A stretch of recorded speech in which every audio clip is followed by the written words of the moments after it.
ট্ৰাইপডটো ভাঙি থাকিল।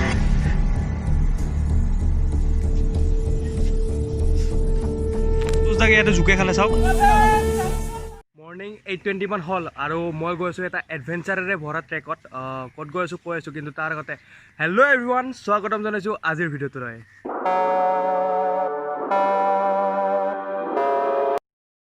মই গৈ আছোঁ অসুৰচালি, গুৱাহাটীৰ এটা আনএক্সপ্ল'ৰ্ড প্লেচ। তো বলক মোৰ বন্ধুসকলৰ সৈতে ফুল অন এডভেঞ্চাৰেৰে ভৰা এই যাত্ৰাটো আৰম্ভ কৰোঁ। জাষ্ট লগৰ এজনৰ তাত বাইকখন ৰাখিলোঁ, কিন্তু এটা প্ৰব্লেম হৈ গ'ল, বৰষুণ আহিল। তো ট্ৰেকটো হ'ব গৈ আছে বেছি এডভেঞ্চাৰ। তো চাই থাকক আমি কিমান দূৰনো যাব পাৰোঁ।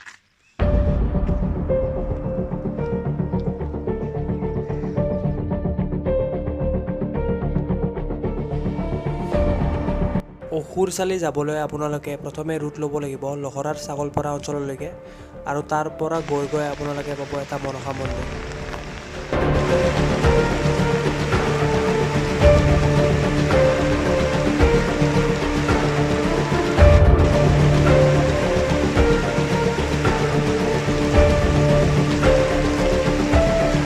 আৰু মনসা মন্দিৰটোৰ পৰা চিধা আপোনালোকে ৰাইট ছাইডে গ'লে পাব এটা বুদ্ধিষ্ট মনেষ্ট্ৰী, আৰু লেফ্ট ছাইডে গ'লে পাব আপোনালোকে অসুৰচালি।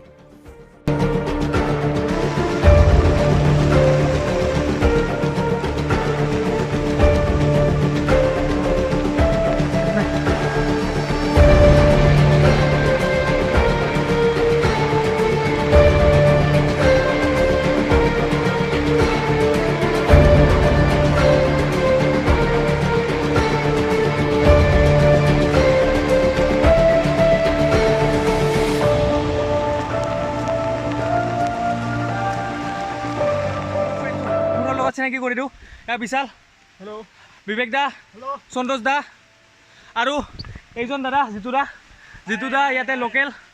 তো আমি চিনি নাপাওঁ কাৰণে ইয়াতে জিতু দাই আমাক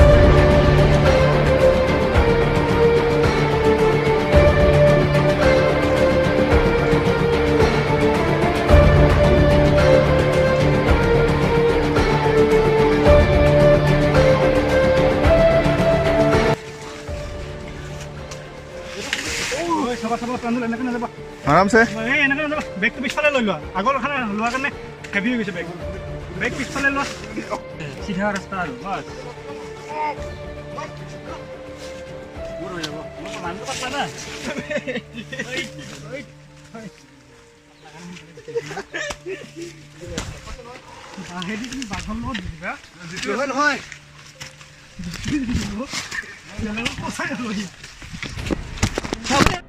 তো কেছটো এনেকুৱা, মোৰ ট্ৰাইপডটো ভাঙি থাকিল আৰু আমি এতিয়া আধা আহি পাইছোঁ।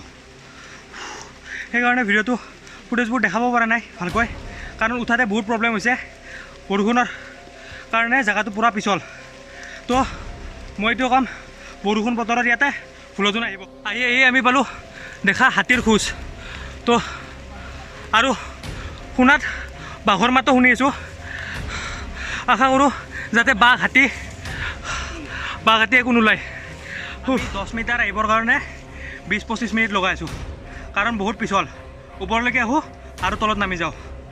এয়া আগত আছে তলত বিবেক দাই এতিয়ালৈকে 4বাৰমান তলত নামি গৈছিল এয়া, কিন্তু উঠিব পৰা নাই। মোৰো একে অৱস্থা, কিন্তু জিতু দাই বহুত হেল্প কৰি এইখিনিলৈকে আনিল।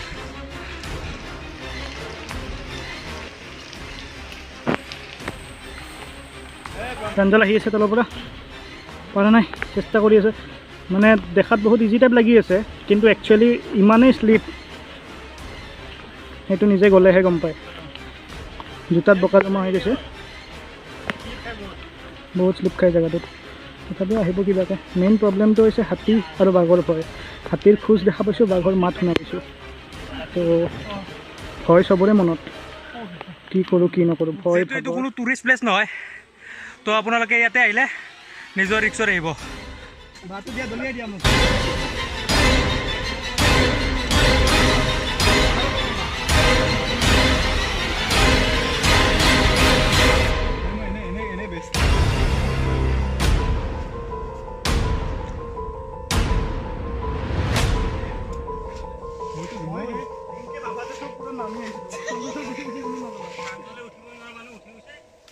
পঞ্চায়ত যাওক পিছফালে মই আছোঁ এইটো পুৰা মানে পুৰা লাইফত মনত থাকি যাব কৈছিলোঁ দে লখৰা পুখুৰী চালি মই লাইফতো নহওঁ আৰু ইয়াতে ঘূৰি আহিব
ইমান দূৰ আছিল ক্লাছ 8-9ৰ পৰীক্ষা আৰু এতিয়া আচল মেট্ৰিক পৰীক্ষা এই চাওক মানে আমি গম পালোঁ আমি 75% আহি পাইছোঁ তো বাকীখিনি চাওঁ যাব পাৰোঁ নে নাই ভাগৰত কিবা হৈ গৈছে একদম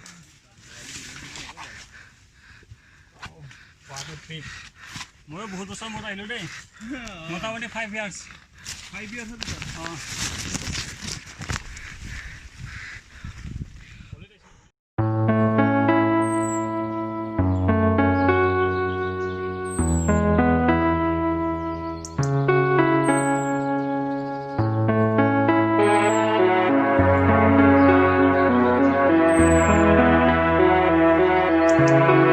ইয়াতে যোৱা দুটা ৰাস্তা আছে এটা হ'ল আপোনাৰ চিধা সেই আগত বাঁহডাল বান্ধা আছে কিন্তু আমি এইটো ৰাস্তাৰে নাযাওঁ কাৰণ বহুত পিছল হৈ আছে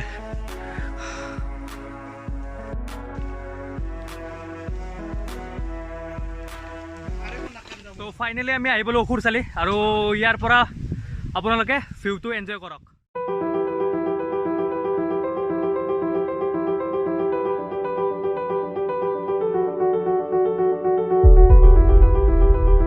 এইফালে এইটো দীপৰ বিল আৰু এনেকে এইটো চিধা ব্ৰহ্মপুত্ৰ নদী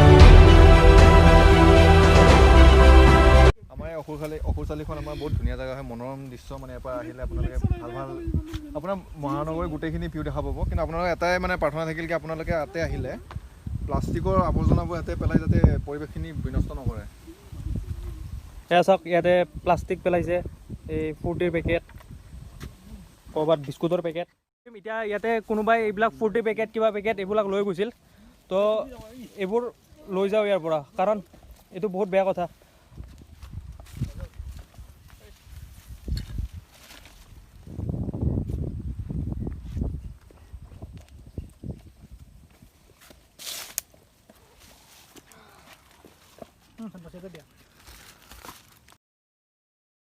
আমি এতিয়া ঘৰলৈ উভতিছোঁ এইখিনি জেগাৰ নাম অসুৰচালি হৈছে কাৰণ ইয়াত পুৰণি কালত অসুৰে বাস কৰিছিল আৰু ইয়াৰ পৰা আপোনালোকে গুহা আছে সেই গুহাৰে চিধা বশিষ্ঠ মন্দিৰ ওলাব পাৰে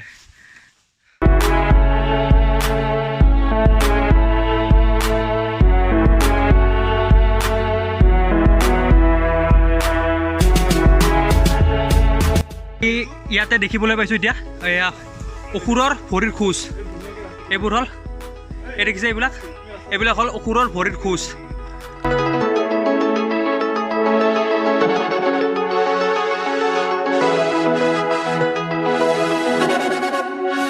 চাব পাৰে মোৰ ভৰি এইখিনি উঠিবৰ কাৰণে জোতা খুলি আহিছিলোঁ কিন্তু গোটেই কাটি কি হ'ল আৰু সন্তোষ দাকো ইয়াত দুডালকৈ জোকে খালে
ফাইনেলি আমি চুচৰি বাগৰি তল আহি পালোঁ ভিডিঅ'টো কেনে পালে জনাব পুনৰ লগ পাম এটা নতুন ভিডিঅ'ৰ লগত টিল দেন বাই বাই অসমবাসীলৈ মই মৰম যাচিলো অসমৰে সন্তান হৈ ৰচনা ৰচিলো মোৰ ৰক্তৰে ভৰা মোৰ গানৰ কলম হলো অসমীয়া আমি চাও